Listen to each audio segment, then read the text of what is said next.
महोदया।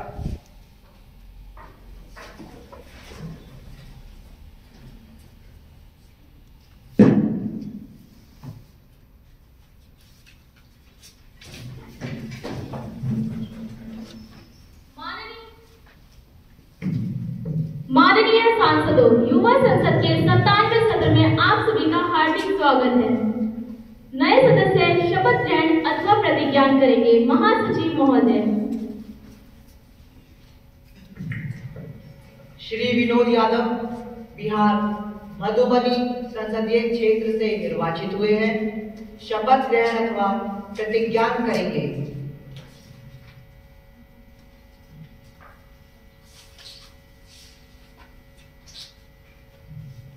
महोदय, आप शपथ ग्रहण करेंगे अथवा प्रतिज्ञान करेंगे? महोदय, मैं शपथ ग्रहण करूंगा।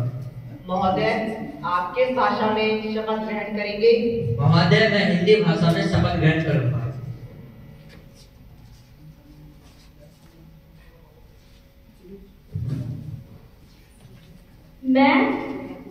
मैं विनोद, जो युवा संसद की लोकसभा का सदस्य निर्वाचित हुआ हूँ, ईश्वर की शपथ लेता हूँ कि विधि द्वारा स्थापित भारत के संविधान के प्रति निष्ठा श्रद्धा रखूंगा तथा भारत में एकता और प्रभुसत्ता बनाए रखूंगा तथा जिस पद को मैं ग्रहण करने वाला हूँ उसके कर्तव्यों को श्रद्धापूर्वक पालन करूंगा।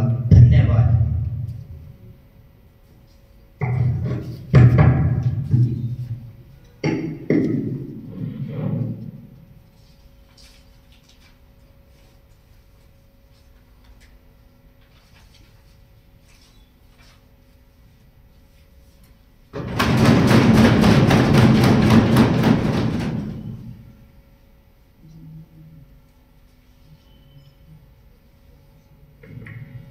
श्री पृथ्वी नागर उड़ीसा भुवनेश्वर संसदीय क्षेत्र से निर्वाचित हुए हैं। शपथ ग्रहण अथवा प्रतिज्ञान करेंगे।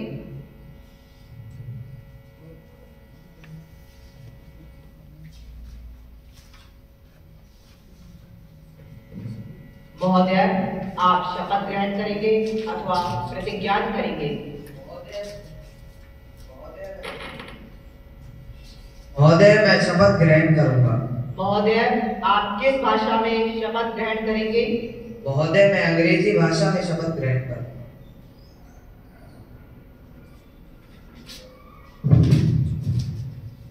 I, Prithvi, having been elected a member of the House of People, do swear in the name of God, affirm that I will bear true faith and allegiance to the Constitution of India as by law established, that I will uphold the sovereignty and integrity of India, that I will faithfully discharge my duty.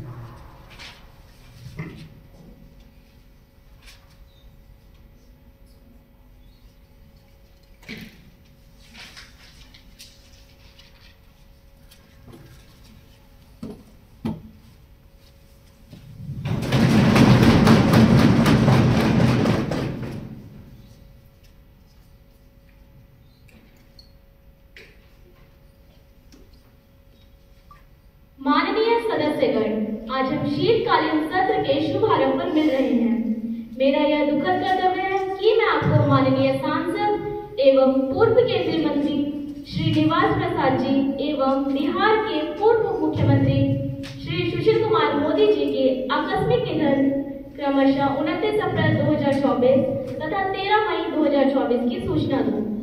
भारतीय राजनीति के दो स्तंभों का इस तरह जाना पीड़ादायक है और राष्ट्र के लिए अपूर्णीय क्षति है। मैं इन दोनों मानवीय के परिवारों के लिए गहरी संवेदना व्यक्त करती हूँ। माननीय प्रधानमंत्री जी,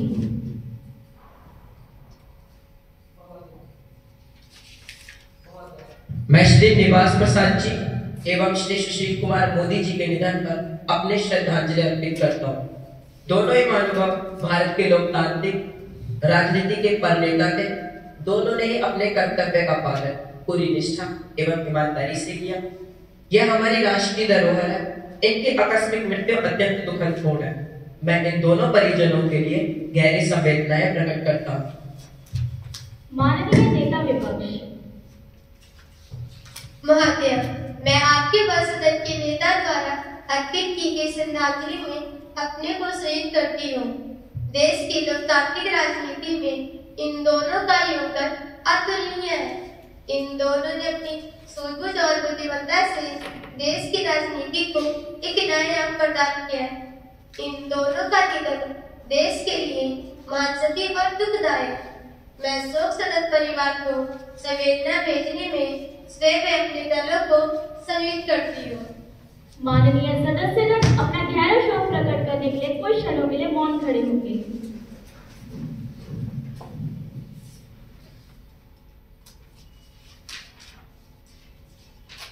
ओम शांति ओम।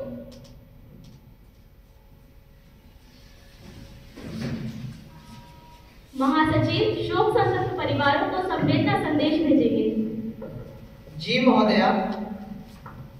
माननीय प्रधानमंत्री जी नए मंत्रियों का सदन से परिचय कराएंगे। महोदय, मैं मंत्रिमंडल के नए सदस्यों का परिचय कराना चाहता हूँ। भारतीय जनजाति मंत्री श्री सुमित, महिला एवं बाल विकास मंत्रालय श्रीमती शीतल,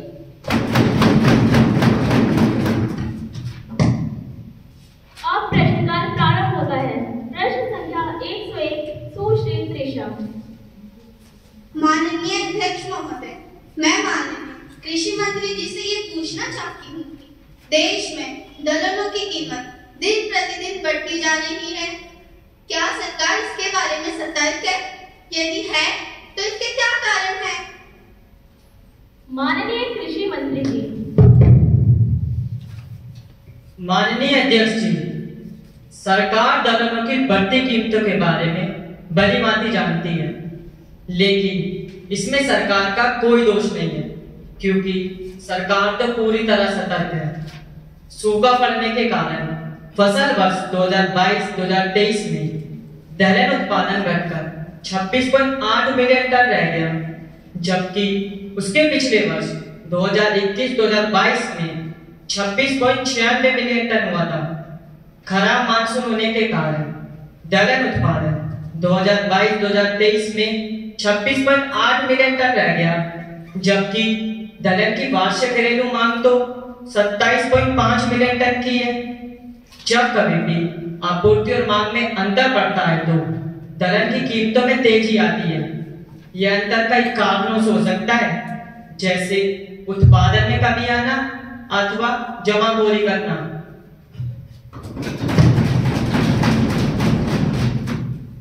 सप्लीमेंट्री क्वेश्चन प्लीज।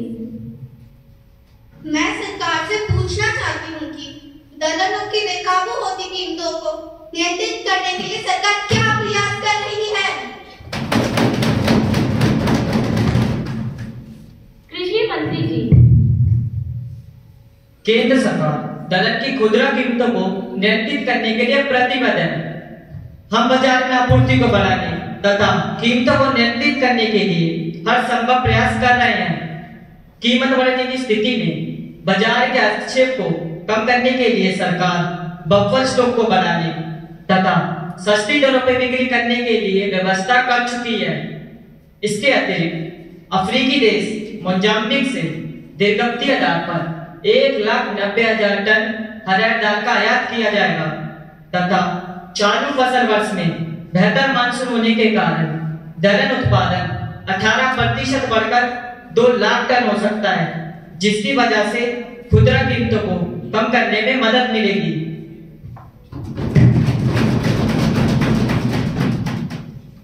प्रश्न संख्या 102 सुश्री शबाना। माननीय अध्यक्ष महोदया, विश्व में आतंकवादी घटनाएं दिन पर दिन बढ़ती ही जा रही है एवं सीमा पर हमें अपने विरोधियों से भी सतर्क रहना पड़ता है। माननीय अध्यक्ष महोदया, मैं माननीय रक्षा मंत्री जी से ये पूछना चाहती हूँ कि पिछले 2 वर्षों में सरकार की रक्षा क्षेत्र में क्या उपलब्धियां रही है एवं सेना के सोच के स्तर पर क्या बदलाव हुए हैं। ऐसा लगता है माले मुफ्त दिले बेरहम, माले मुफ्त दिले बेरहम, दिल्ली पे सितम और करोड़ों हतम। माननीय रक्षा मंत्री जी। माननीय अध्यक्ष महोदय, देश की सुरक्षा व्यवस्था हिमालय की तरह मजबूत है। उपलब्धियों की दृष्टि से देखा जाए तो इसके 3 पहलू हैं। पहला, रक्षा को लेकर सोच में बदलाव, दूसरा उचित सैन्य तैयारी, तीसरा निर्णय प्रक्रिया में तेजी। ऐसा नहीं है कि सारी समस्याएं सुलझ गई है, लेकिन हमने कोशिश किया है समस्या जानने के समाधान की वही। यदि राइफल, मशीन गन, गोलियों आदि की कमी हो तो सीमा पर तैनात सैन्य अधिकारी अपने हिसाब से खरीद सकते हैं। हर वर्ष सैन्य अधिकारियों की संख्या 500-600 बढ़ रही है। पहली विश्व स्तरीय पनडुब्बी और स्वदेशी विमान तेजस सेना में शामिल किया गया है। पहले आतंकी हमला होने पर हमारे देश का रुख रक्षात्मक होता था, लेकिन अब हमने स्पष्ट कर दिया है यदि कोई आतंकी सीमा पार करके आता है तो हमारे देश का रुख आक्रामक होना चाहिए। हमने सेना को अधिकार दिया है जिससे सेना का मनोबल बढ़ा है। अब ऐसी खबरें कम सुनने को मिलती है कि हमारे जवान सीमा पर शहीद हुए।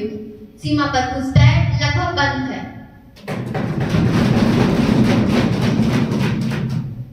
प्रश्न संख्या 103 सुश्री नेहा।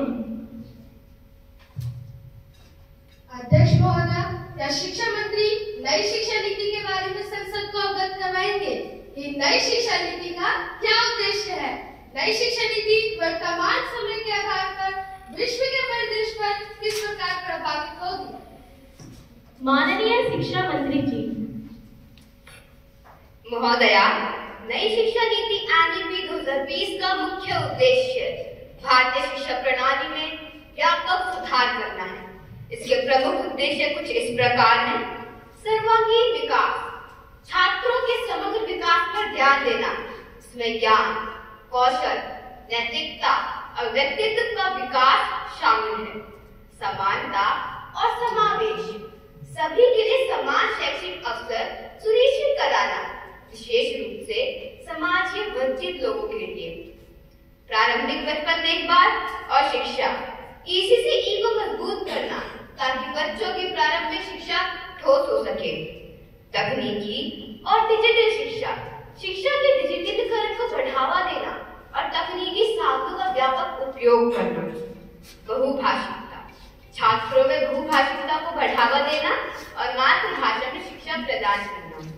नई शिक्षा नीति 2020 का उद्देश्य भारतीय शिक्षा प्रणाली को 21वीं सदी की आवश्यकताओं और वैश्विक मानकों के अनुरूप बनाना है। नई शिक्षा नीति 2020 भारत में शिक्षा प्रणाली को अधिक समकालीन और वैश्विक रूप से प्रतिस्पर्धापूर्ण बनाने का लक्ष्य रखती है। इसके प्रभाव विश्व के परिदृश्य पर कुछ इस प्रकार है: वैश्विक प्रतिस्पर्धा, उच्च शिक्षा में सुधार, शिक्षण, परिशिक्षण और विकास, भाषाई एवं सांस्कृतिक विविधता, प्रौद्योगिकी का उपयोग, विदेशी विश्वविद्यालयों का प्रवेश। उपयुक्त माध्यम से नई शिक्षा नीति 2020 भारतीय शिक्षा प्रणाली को वैश्विक पटल पर एक स्थान प्रदान करेंगे।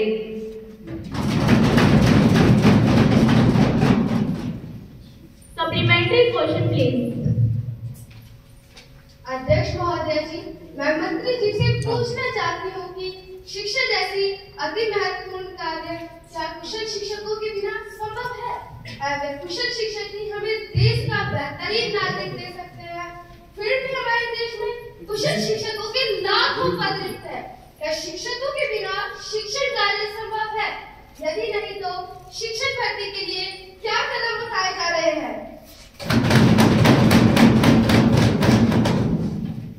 मंत्री महोदय।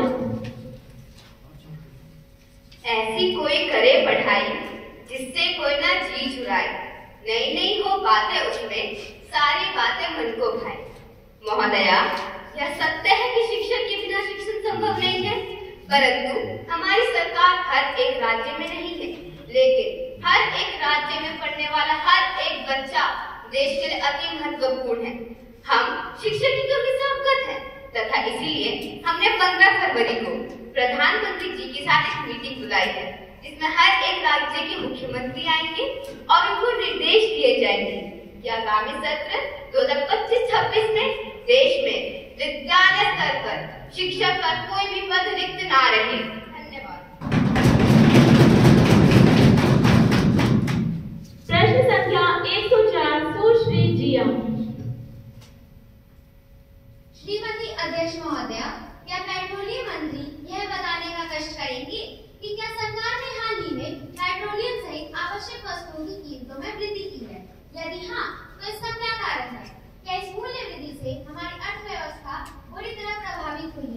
अथवा नहीं, तो क्या इन सभी पहलुओं पर सरकार ने पहले विचार किया था? माननीय पेट्रोलियम मंत्री जी। धन्यवाद अध्यक्ष महोदया। अंतर्राष्ट्रीय बाजार में कच्चे तेल के दाम काफी बढ़ गए हैं। इसके परिणाम स्वरूप तेल कंपनियों का घाटा भी बहुत अधिक बढ़ गया है। इसके अतिरिक्त मैं माननीय सदस्यों को यह सूचित करना चाहूंगा कि पेट्रोल और डीजल की कीमतों का निर्धारण बाजार दर के आधार पर किया जाता है, क्योंकि पेट्रोल और डीजल की कीमतों को सरकार द्वारा डिरेगुलेट कर दिया गया है। महोदय, मैं यह भी कहना चाहूंगा कि ठीक है, सरकार ने कीमतों में वृद्धि की है, किंतु यह वृद्धि विशेष रूप से पेट्रोलियम पदार्थों में की गई है। अन्य आवश्यक वस्तुओं के मूल्य में वृद्धि कदापि नहीं की गई है, और इसका मुख्य कारण है अंतर्राष्ट्रीय बाजार में तेल एवं अन्य पदार्थों के दामों में आई भारी वृद्धि है। मेरे विचार से यह सरकार द्वारा ग्राहकों को समय पर दी जा रही छूट का परिणाम है। तेल पुल के घाटे को नियंत्रित करने के लिए मूल्य वृद्धि की गई है।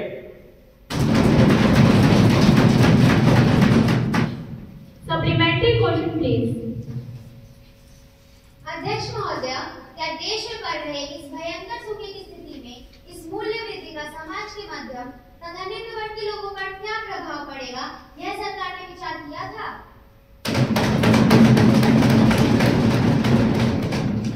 मंत्री जी। सुश्री जिया के प्रश्न के उत्तर में मैं यह कहना चाहूंगा कि सरकार ने अवश्य ही अर्थव्यवस्था की सभी पहलुओं पर विचार किया है। यह निर्णय हमारे पूरे मंत्रिमंडल द्वारा लिया गया है। अध्यक्ष महोदय, मैं यह भी कहना चाहूंगा कि सरकार ने मध्यम तथा निम्न वर्ग की आवश्यकताओं को पूरा ध्यान में रखा है। उनकी आवश्यकताओं को ध्यान में रखकर कई कदम उठाए गए हैं। जैसे पेट्रोल पदार्थों में हुई मूल्य वृद्धि के बावजूद भी जन परिवहन निगम के किराए में कोई वृद्धि नहीं की गई है। आयकर दाताओं के अतिरिक्त जन सामान्य को पुरानी दर पर ही राशन वितरित किया जाता है। एलपीजी पर आज भी सब्सिडी दी जाती है।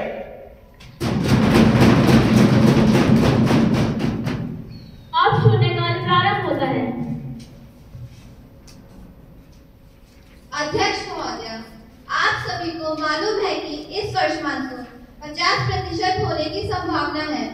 यह किसानों के लिए बहुत ही दुखद बात है। किसान जो कि धरती पुत्र है, हमारे अन्नदाता है, हमारे जीवनदाता है। ऐसी स्थिति में सरकार किसानों और आम जनता के लिए क्या कर रही है?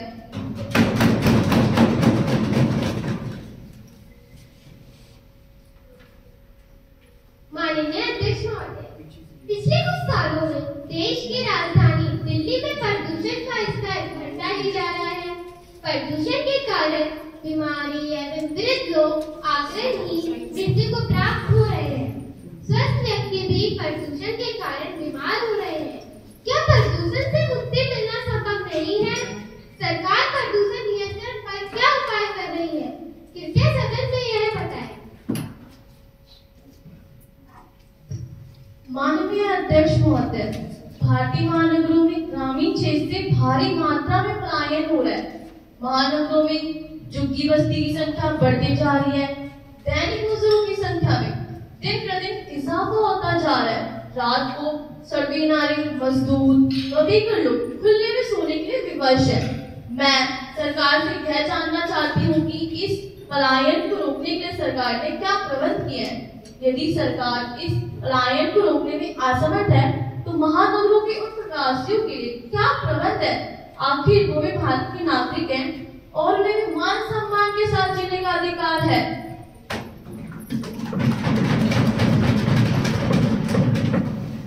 संसदीय कार्य मंत्री कृपया। Honorable Speaker, I will convey these matters to concerned ministers. माननीय सभासदों, कुछ सांसदों ने हिंदी और इंग्लिश के प्रमुख चैनल व समाचार पत्र समूह के विरुद्ध सांसदों के विशेष अधिकार भंग करने का नोटिस दिया है। माननीय श्री शिवम को इस विषय को सदन में आपके सम्मुख रखने की अनुमति दी जाती है। श्री शिवम। अध्यक्ष महोदय, इस प्रमुख मीडिया समूह ने 2 सप्ताह पहले अपने प्रमुख समाचार चैनल और समाचार पत्र में सदन और सांसदों की गरिमा को ठेस पहुंचाने वाली खबरें प्रचारित एवं प्रसारित की।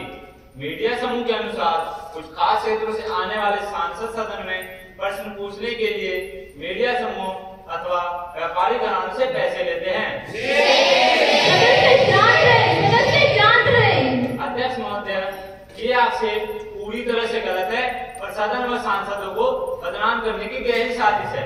ऐसा लगता है इसमें विदेशी ताकतें भी इनके साथ मिली हुई है, जो भारतीय लोकतंत्र की छवि को खराब करना चाहती है।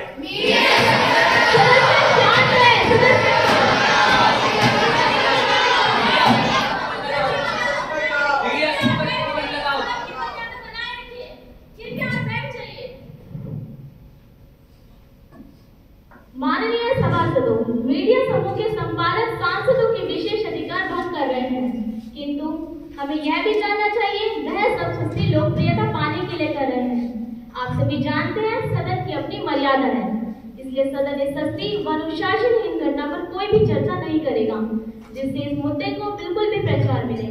अगर आगे कुछ भी ऐसा होता है तो सदन इस पर उचित कार्यवाही करेगा। अब कागजातों का सभा पटल पर रखे जाने का कार्य किया जाएगा।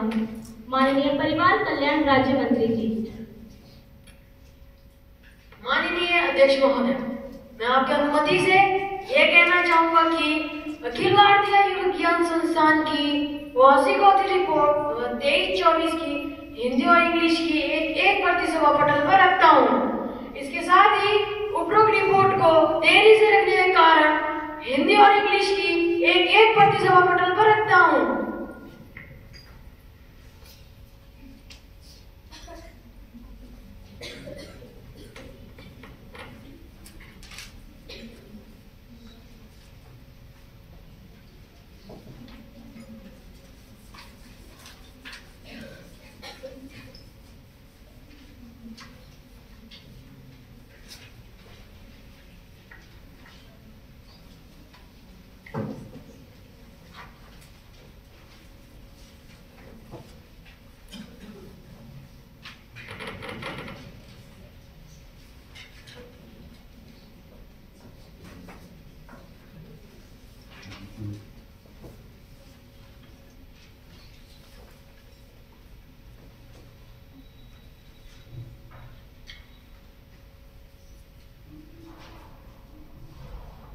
माननीय शहरी विकास मंत्री जी। माननीय अध्यक्ष महोदय, मैं दिल्ली विकास मास्टर प्लान 2024 के वार्षिक प्रतिवेदन की एक प्रति हिंदी और इंग्लिश में सभा पटल पर रखती हूँ। दिल्ली विकास मास्टर प्लान 2024 पर नियंत्रक एवं महालेखा परीक्षक की वार्षिक रिपोर्ट की एक प्रति सभा पटल पर रखती हूँ।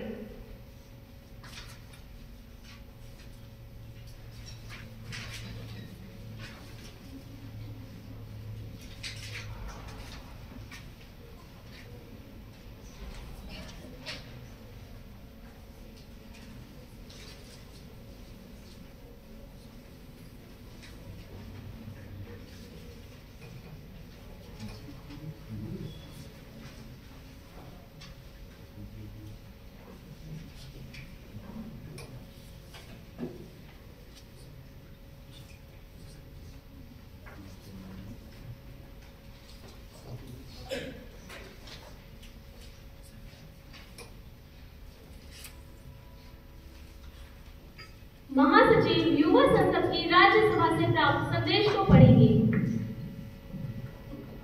महोदया, मुझे युवा संसद के राज्यसभा के महासचिव से प्राप्त निम्नलिखित संदेश की सूचना देनी है। अध्यक्ष महोदया, युवा संसद के राज्यसभा के प्रक्रिया तथा कार्य संचालन विभाग के अनुसार मुझे भारतीय न्याय परिषद संशोधित विधेयक 2024 की एक प्रति सभा पटल पर रखने का निर्देश प्राप्त हुआ है, जो राज्यसभा द्वारा हुई बैठक 2024 में पारित किया गया था। महासचिव राज्यसभा द्वारा पारित किए गए रूप में विधेयक की एक प्रति सभा पटल पर रखेंगे। अध्यक्ष महोदया, राज्यसभा द्वारा पारित किए गए भारतीय न्याय परिषद संशोधित विधेयक 2024 की एक प्रति सभा पटल पर रखता हूँ।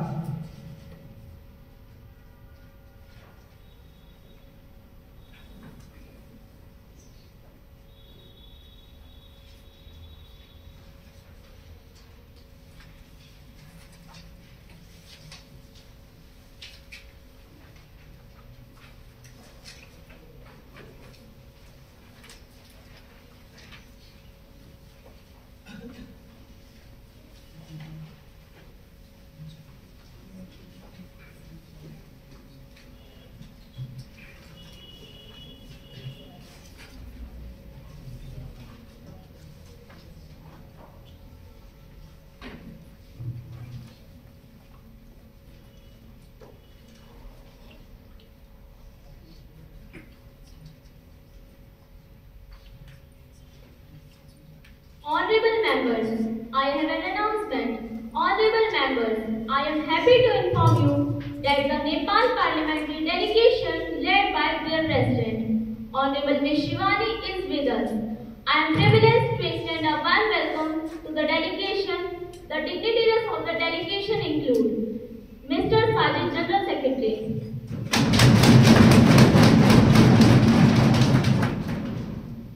Ms. Payal, Additional Secretary,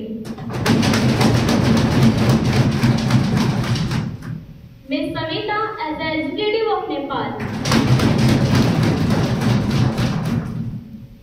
Now let us take up the calling attention motion. Ms. Riya, Ms. Saloni, Ms. Deepika, Ms. Sarita. Please call the attention of the Minister of Consumer Affairs, Food and Public Distribution. अध्यक्ष महोदय, मैं खाद्य एवं जन वितरण मंत्री का ध्यान इन विषय की ओर दिलाना चाहती हूँ और विनम्रता पूर्वक निवेदन करते हुए इस विषय में वक्तव्य दें। देश में खाद्य पदार्थों पर बड़े पैमाने पर मिलावट से उत्पन्न होने वाली समस्या तथा इस संबंध में सरकार द्वारा उठाए गए कदम। माननीय खाद्य एवं जन वितरण मंत्री जी। माननीय अध्यक्ष महोदय, खाद्य पदार्थों के संबंध में जो प्रश्न सांसद बंधु ने उठाया है, मैं उसे सदन से अवगत कराना चाहता हूँ। सबसे पहले इसके कानूनी प्रावधानों के विषय में हमारे देश में खाद्य पदार्थों की गुणवत्ता खाद्य पदार्थ अधिनियम 1954 के द्वारा नियंत्रित की जाती है। इसका उल्लंघन करने पर सजा का प्रावधान है, जो कि उल्लंघन की प्रकृति पर निर्भर करता है। यदि कोई व्यक्ति लाभकारी सामान को बेचते अथवा संग्रहित करते पाया जाता है और उससे किसी के स्वास्थ्य को नुकसान नहीं पहुंचता, तब भी उसे 2 साल से 3 साल तक की सजा दी जा सकती है तथा 2000 रुपए जुर्माना। यदि कोई व्यक्ति ऐसे खाद्य पदार्थों को बेचते अथवा संग्रहित करते पाया जाता है जिसमें निर्धारित नियमों से रक्त की मात्रा ज्यादा पाई जाती है, तो उसे 3 साल से 4 साल तक की सजा दी जा सकती है तथा 4000 रुपए जुर्माना। किंतु यदि खाद्य पदार्थों में मिलावट इतनी अधिक हो जाए कि किसी के जीवन पर संकट पैदा कर दे, तो उसे आईपीसी की धारा 54 के तहत उम्र कैद भी हो सकती है तथा 5000 रुपए जुर्माना। मैं सदन को बताना चाहूंगा कि है समय बड़ा तूफान प्रबल, है समय बड़ा तूफान प्रबल, पर्वत झुक जाया करते हैं, लेकिन कुछ ऐसे होते हैं जो इतिहास बनाया करते हैं। अध्यक्ष महोदय, मैं आज गौरवान्वित होकर इस सदन में कह सकता हूं कि हमारे सरकार के कार्यकाल में खाद्य पदार्थों के मिलावट में काफी कमी आई है। धन्यवाद।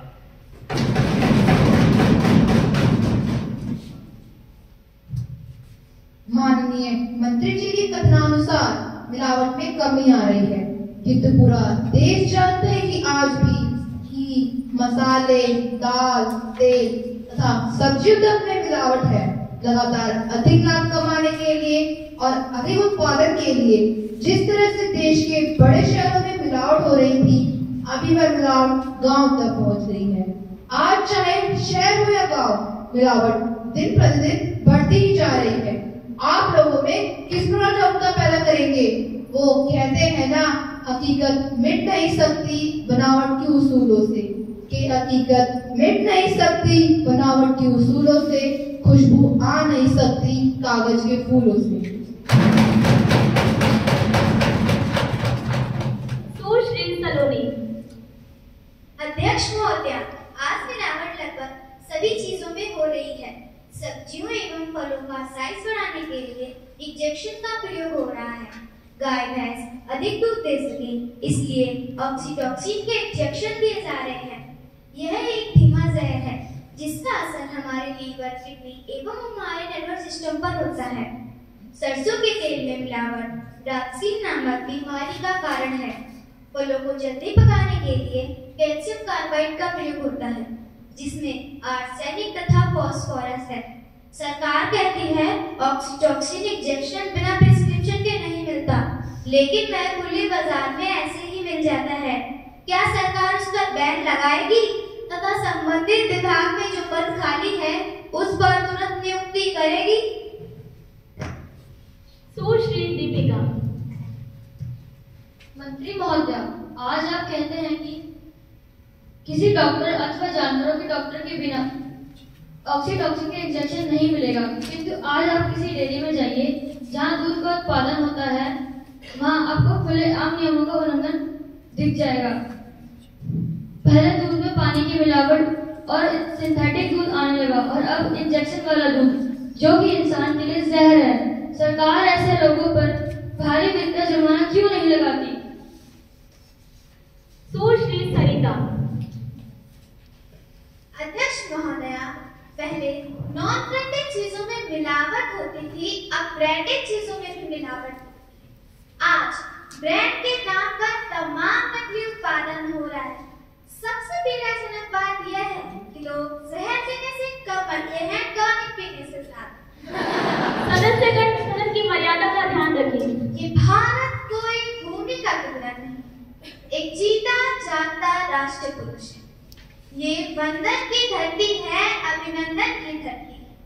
ये अर्पण की भूमि है, ये तर्पण की भूमि है। इसकी नदी नदी हमारे लिए गंगा है, इसका कंकड़ कंकड़ हमारे लिए शंकर है। हम जिएंगे तो इस भारत के लिए और मरेंगे तो इस भारत के लिए। मंत्री महोदय, सरकार ने जो कानून बनाए हैं, क्या उन कानूनों को प्रभावी ढंग से लागू करने के लिए केंद्र सरकार उचित कदम उठाएगी? और क्या उपभोक्ताओं को मिलावट से सुरक्षित रखने के लिए सरकार और प्रयोगशालाएं स्थापित करेगी? माननीय खाद्य एवं जन वितरण मंत्री जी। वसुधा का नेता कौन हुआ, भूखंड विजेता कौन हुआ?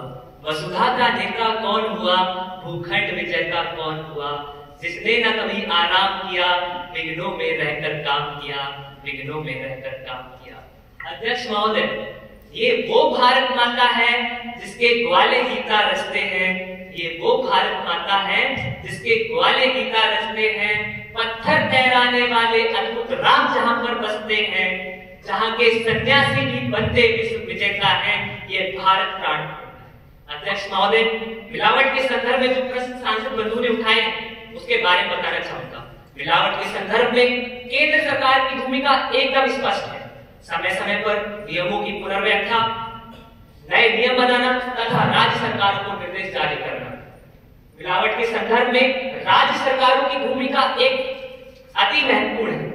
विपक्ष भले ही अपना पल्ला झाड़ ले, परंतु उन्हें पता होना चाहिए कि राज्य सरकारों को नियमों को क्रियान्वित ढंग से प्रभावी करना होता है। जैसा कि 2008 में चीन से आयातित दूध एवं दुग्ध प्रोडक्ट में मिलावट पाई जाने पर उस पर प्रतिबंध लगा दिया गया।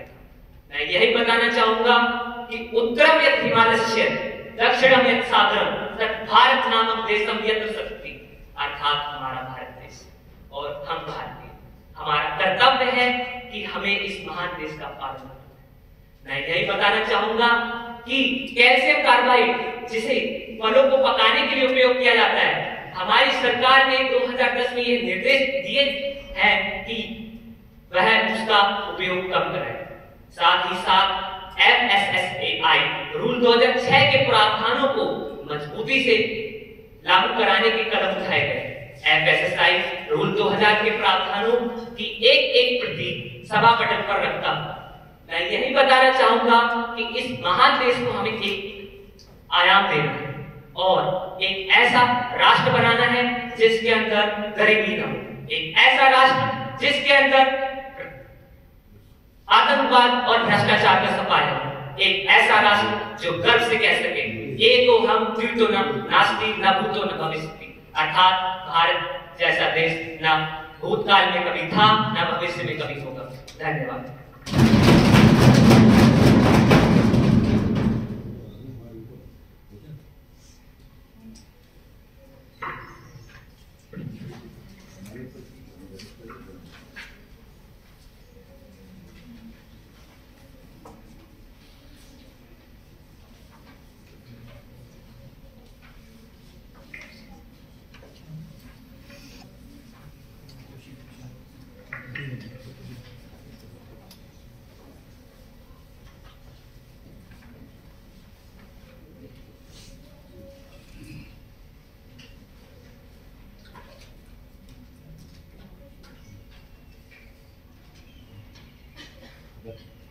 Honorable Minister of Law and Justice to introduce the bill. Madam, I beg to move for leave to introduce a bill, the Judicial Standards and Accountability Bill 2024. The question is, the leave be granted to introduce a bill, the Judicial Standards and Accountability Bill 2024. Those who are in favor will say aye. Aye. Those who are against, please say no. No. I think the ayes have it. The ayes have it. The ayes have it. Leave is granted. Minister of Law and Justice. Madam, I introduce the bill. The bill will be considered in the next session of Parliament. अब मादक पदार्थ seven रोकथाम विधेयक 2024 माननीय स्वास्थ्य मंत्री द्वारा सदन में रखा जाएगा। माननीय स्वास्थ्य मंत्री जी। धन्यवाद अध्यक्ष महोदय। मैं सदन में प्रस्ताव रखता हूं कि प्रस्तुत मादक पदार्थ सेवन रोकथाम विधेयक 2024 तंबाकू का सेवन, धूम्रपान तथा विषैले रसायनों से युक्त व्हाइटनर, इंक तथा एडिसिव जो बच्चों को नशे की लत लगाने पर प्रभावी ढंग से प्रतिबंध लगाएगा। अध्यक्ष महोदय, सदन इस बात को जरूर जानता होगा कि विद्यालयों के आसपास ये जहरीले पदार्थ कितनी आसानी से उपलब्ध है और बच्चे इनका नशा करने में इस्तेमाल करते हैं। सरकार ने इन घटनाओं को रोकने के लिए पहले भी प्रयास किए, किंतु कठोर प्रावधानों के अभाव से मादक पदार्थ धड़ल्ले से बिगड़े। अध्यक्ष महोदय, मादक पदार्थ सेवन रोकथाम विधेयक 2024 में मादक पदार्थ को बेचने व सेवन को रोकने के लिए कठोर प्रावधान किए गए हैं, जो कि इस प्रकार है। पहला, विधेयक तंबाकू उत्पादों पर पूरी तरह प्रतिबंध लगाने के पक्ष में है, जिससे कि देश में लाखों लोगों का जीवन बचाया जा सके। साथ ही सरकार लोगों के स्वास्थ्य के प्रति प्रतिबद्धता दिखाता है। दूसरा, विधेयक में सूचीबद्ध सभी प्रकार के तंबाकू उत्पादों का निर्माण करने बेचने वाले को कम से कम 10 वर्ष का कठोर कारावास का प्रावधान। तीसरा, विधेयक में सूचीबद्ध ऐसे सभी पदार्थ जिनका विद्यार्थी दुरुपयोग कर सकते हैं, उन्हें शिक्षा संस्थानों से 500 मीटर के दायरे में बेचना प्रतिबंधित किया जाएगा। चौथा, प्रस्तुत विधेयक के उल्लंघन करने पर विशेष अदालत इसकी सुनवाई करेगा तथा जल्द निर्णय देगा। पांचवा, विधेयक सभी प्रकार के मादक पदार्थ के प्रचार प्रसार करने पर प्रतिबंध का प्रावधान करता है। छठा, विधेयक सदन के सदस्य को ऐसे समारोह में जाने का निषेध करता है जहां पर मादक पदार्थ का प्रयोग हो रहा हो, जिससे कि जनता में एक अच्छा संदेश जाए। सातवां, विधेयक में वर्णित सभी कानूनों को तुरंत प्रभाव से लागू किया जाएगा। सेहत है अनमोल, इसे गंवाना नहीं युवाओं। सेहत है अनमोल, इसे गंवाना नहीं युवाओं। खुद को नजरअंदाज कर जाना नहीं। साफ हवा, पानी और भोजन का ध्यान, तभी बनेगा यह देश महान।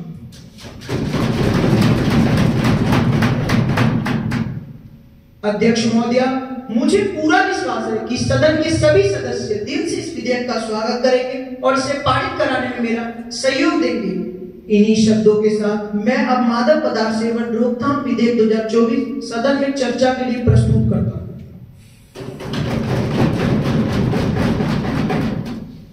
प्रस्ताव पेश किया गया है कि मादक पदार्थ सेवन रोकथाम विधेयक 2024 में मादक पदार्थों के निर्माण व बेचने के प्रतिबंध करने के प्रभावी उपायों को पेश करता है।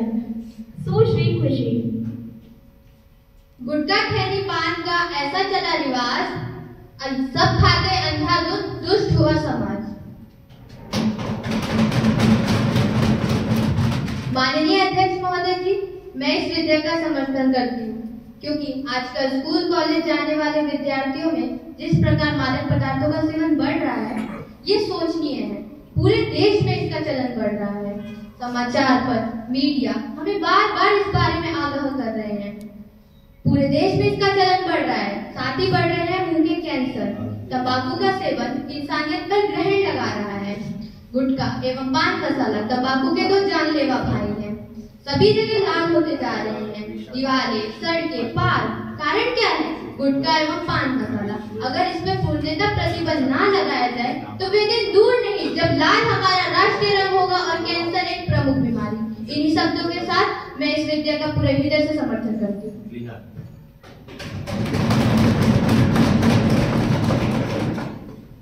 सुश्री शगुफ्ता। अध्यक्ष महोदया, मैं सदन को बताना चाहती हूँ कि विश्व में तंबाकू सर्वे के अनुसार भारत के हर वर्ष 80,000 व्यक्ति गुटखा और पान मसाले के कारण मुंह के कैंसर से ग्रस्त होते हैं। भारत में लगभग सभी राज्यों में महिला और विद्यार्थियों ने गुटखा उत्पादों पर रोक लगाने की मांग उठाई है। अब जब समस्या गंभीर हो गई है, तब सरकार इस बारे में विधेयक लेकर आई है। खैर देर आए दुरुस्त आए। सुश्री भावना। अध्यक्ष महोदया, धन्यवाद जो आपने मुझे सदन में बात रखने का अवसर दिया। महोदया, इस विधेयक में काफी कमियां हैं जो कि अपराधियों पर शिकंजा कसने के लिए नाकाफी है। महोदया, मैं मानती हूँ कि प्रस्तुत विधेयक मादक पदार्थों का सेवन रोकने के लिए एक अच्छा कदम है, किंतु मादक पदार्थों का सेवन रोकने के लिए जनता को जागरूक करना सबसे जरूरी है। हमारे पास भारतीय दंड संहिता के रूप में एक अधिनियम पहले से मौजूद है जिसमें मादक पदार्थों को बनाने व बेचने वाले के लिए पहले से ही दंड का प्रावधान है।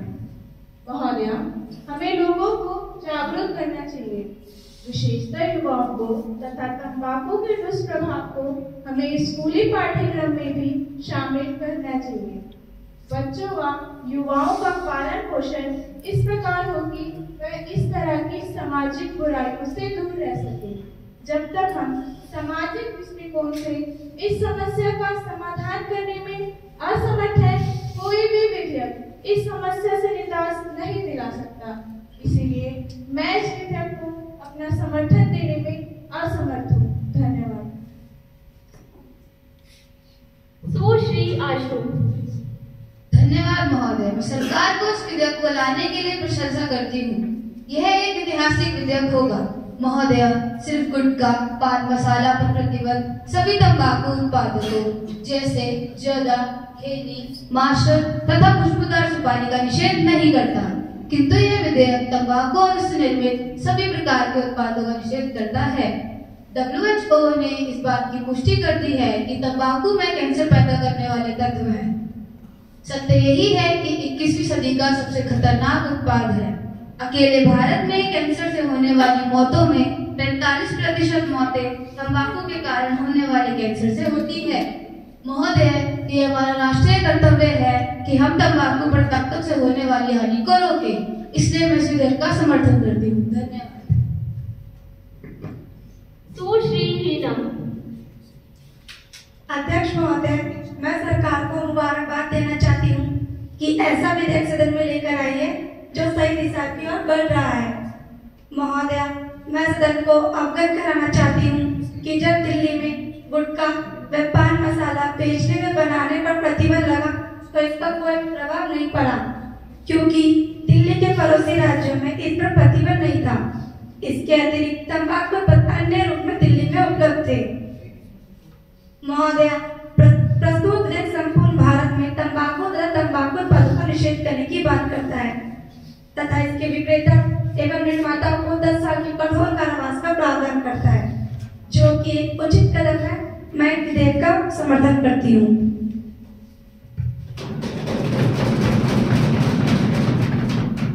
माननीय स्वास्थ्य मंत्री जी। माननीय अध्यक्ष महोदय जी, मैं अपने सभी साथियों का आभारी हूं जिन्होंने इस विधेयक को अपना समर्थन दिया। साथ ही उन साथियों का भी आभारी हूं जिन्होंने सकारात्मक आलोचना की। मैं सभी साथियों के महत्वपूर्ण सुझावों का आदर करता हूं तथा सरकार यह भी सुनिश्चित करेगी कि गुटखा तथा पान मसाला को खाद्य सुरक्षा व मानक अधिनियम 2024 के तहत भी लेकर आए, जिससे कि इन उत्पादों पर पूरी तरह प्रतिबंध लगा है। राज्यों में खाद्य सुरक्षा आयुक्त को खाद्य सुरक्षा व मानक अधिनियम 2024 के अधीन यह शक्ति दी गई है कि वह धारा 30 के अंतर्गत खाद्य पदार्थों पर प्रतिबंध लगा सकते हैं। राज्यों द्वारा यह कदम भी उठाया जाएगा कि तंबाकू उत्पादों के किसी भी तरह के विज्ञापन पर प्रतिबंध लगे। यदि हम तंबाकू रहित विश्व चाहते हैं तो हमारा पहला उद्देश्य यही होगा कि हमारे युवा इसकी ओर आकर्षित न होने पाए। यह हम सबकी सामाजिक जिम्मेदारी है। इसके अतिरिक्त मैं सामने विपक्ष के लिए यह कहना चाहूंगा, यह बात हमारे श्री अटल बिहारी वाजपेयी द्वारा सदन में कहा गया था, सत्ता का खेल तो चलेगा, सरकारें आएंगी जाएंगी, पार्टियां बनेगी बिगड़ेगी, परंतु यह देश रहना चाहिए, देश का लोकतंत्र रहना चाहिए। इसी लोकतंत्र को बनाए रखने के लिए मैं सदन में यह विधेयक लेकर आया हूं।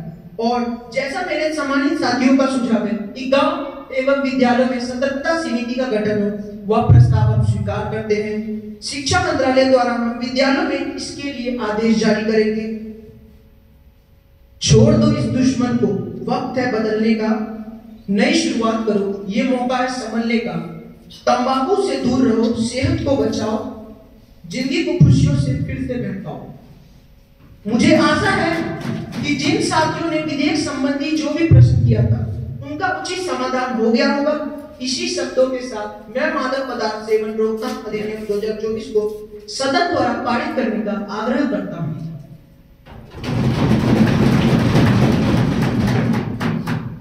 प्रश्न है, मादक पदार्थ सेवन रोकथाम विधेयक 2024 जो तंबाकू का सेवन, धूम्रपान तथा विषैले रसायनों से युक्त नशीले पदार्थों पर प्रतिबंध लगाता है। Those who are in favor will say aye. Aye. Those who are against please say no. No. I think the ayes have it. The ayes have it. The ayes have it. The motion is adopted. अब प्रश्न यह है कि खंड 2 से 10 विधेयक का अंग बने। यहाँ खंड 5 में संशोधन की अनुशंसा सुश्री शगुफ्ता ने की है। क्या आप संशोधन को प्रस्तावित करती हैं? नहीं अध्यक्ष महोदया, मंत्री द्वारा दिए गए आश्वासन से मैं संतुष्ट हूँ। मैं संशोधन को प्रस्तावित नहीं करती। अब प्रश्न यह है कि खंड 2 से 10 विधेयक का अंग बने। Those who are in favor will say aye. Aye. Those who are against please say no. No. I think the ayes have it. The ayes have it. The ayes have it. The motion is adopted. अब प्रश्न यह है कि खंड 1 अधिनियम सत्र तथा विधेयक का शीर्षक अंग बने। Those who are in favor will say aye. Aye. Those who are against please say no. No. I think the ayes have it. The ayes have it. The ayes have it. The motion is adopted. माननीय स्वास्थ्य मंत्री जी। माननीय अध्यक्ष महोदय, मैं प्रस्ताव पारित करता हूं कि विधेयक पारित किया जाए। प्रस्ताव पेश किया गया है कि विधेयक पारित किया जाए। Those who are in favor will say aye. Aye. Those who are against please say no. No. I think the ayes have it. The ayes have it. The ayes have it. प्रस्ताव स्वीकार किया जाता है, विधेयक पारित किया जाता है। अब सदन की कार्यवाही कल पूर्वाह्न 11 बजे तक के लिए स्थगित की जाती है।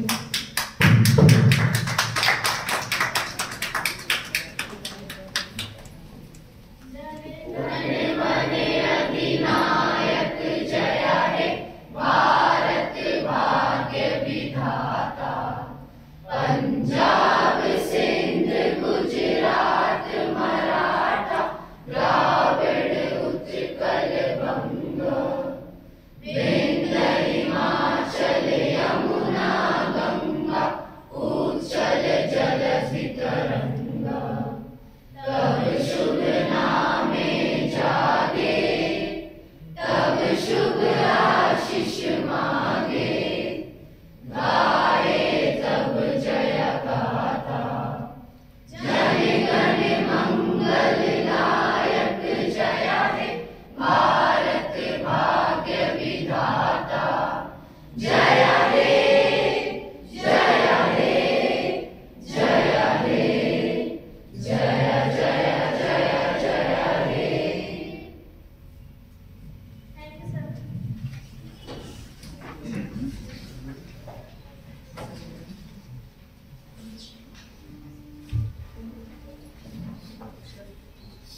करके उन्होंने हमारी पूरे कार्यक्रम को देखा। अब मैं सर से आग्रह करता हूं कि अपने विचार इस प्रोग्राम के संबंध में हमारे समक्ष रखें, ताकि हमारे बच्चों की, हमारे विद्यालय की, हम सभी की हौसला अफजाई हो सके। तो मैं सर से आग्रह करता हूं कि अपने विचार हमारे सामने रखें।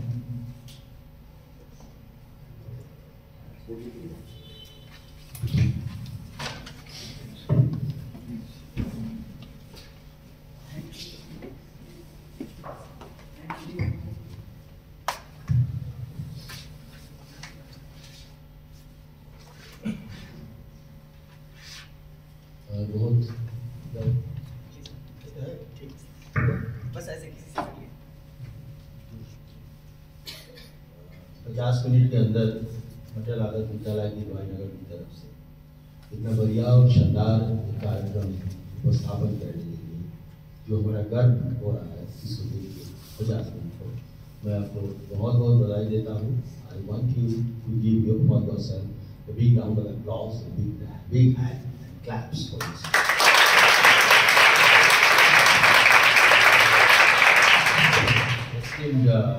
Esteemed and regarded principal of the institution, and very always great educationist and always associated with extra academic activities of your institutions and in other village institutions as well, Dr. Monica Anand.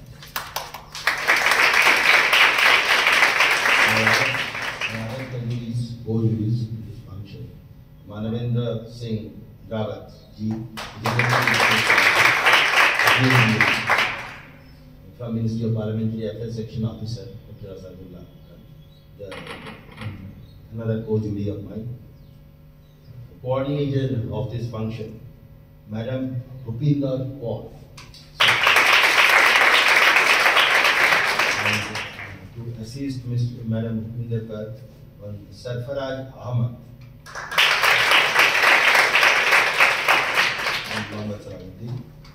And different contributions in accomplishing this function of the Youth Parliament program today for 50 minutes in the Atal Adarsh Vidyalaya, Nagar.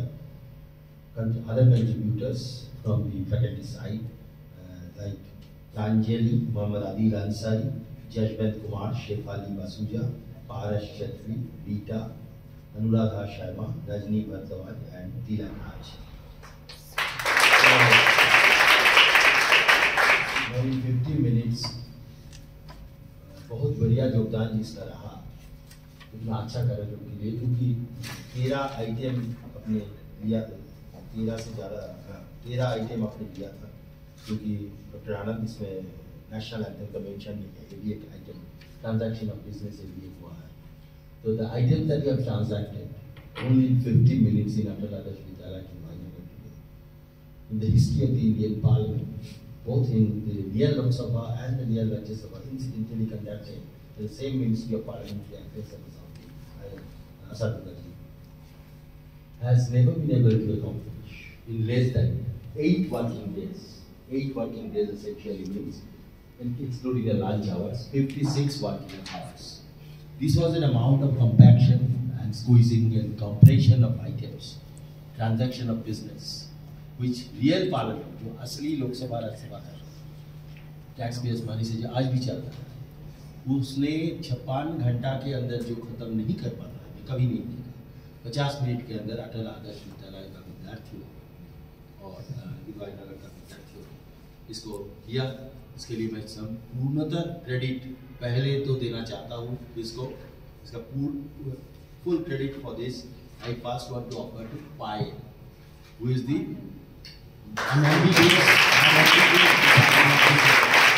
extremely able parliamentary constitutional presiding officer, extremely competent and who could silence all the unparliamentary noises and the unparliamentary pandemoniums to accomplish all these, transact all this business in only 50 and 15 minutes. After that, after Payal, this credit must also go to the respected and esteemed principal of the institution, Dr. Monica Anand, and also the coordinator in charge, Madam Bhupinder Kaur and our assisting people, Salahuddin and Sarfaraz. So in this 50 minutes proceedings, पायल को मदद करने के लिए प्रधानमंत्री जी जो सदन की नेता जिसको कहते हैं ब्रिजेश और नेता विपक्ष रीतू का भी योगदान था, क्योंकि उनका मदद बिना ब्रिजेश और रीतू का मदद उनका सदस्यों ने ज़्यादातर बहुत मदद की। पहली जो हमारा मार्शल पायल को बुलाया, अध्यक्ष जी को बुलाया, अध्यक्ष जी आए हैं, marshal Amit Singh, Amit Tanish, sit down, take your seat. Brijesh Prithvi युवा संसद का प्रतिनिधि जो युवा संसद का कहाँ से चुने गए हैं, तो भुवनेश्वर ओडिशा पृथ्वी, और विनोद यादव चुने गए हैं कहाँ से, हरियाणा से। बिहार का कहाँ से, लोकसभा क्षेत्र का नाम क्या है, मधुबनी एमपी विनोद यादव और भुवनेश्वर एमपी ये दोनों ने अपना शपथ लिए हैं। पायल ने करवाया और इसमें जरूर जो महासचिव जिसका नाम है हमारा अमरजीत ने इसको शपथ दिलवाया।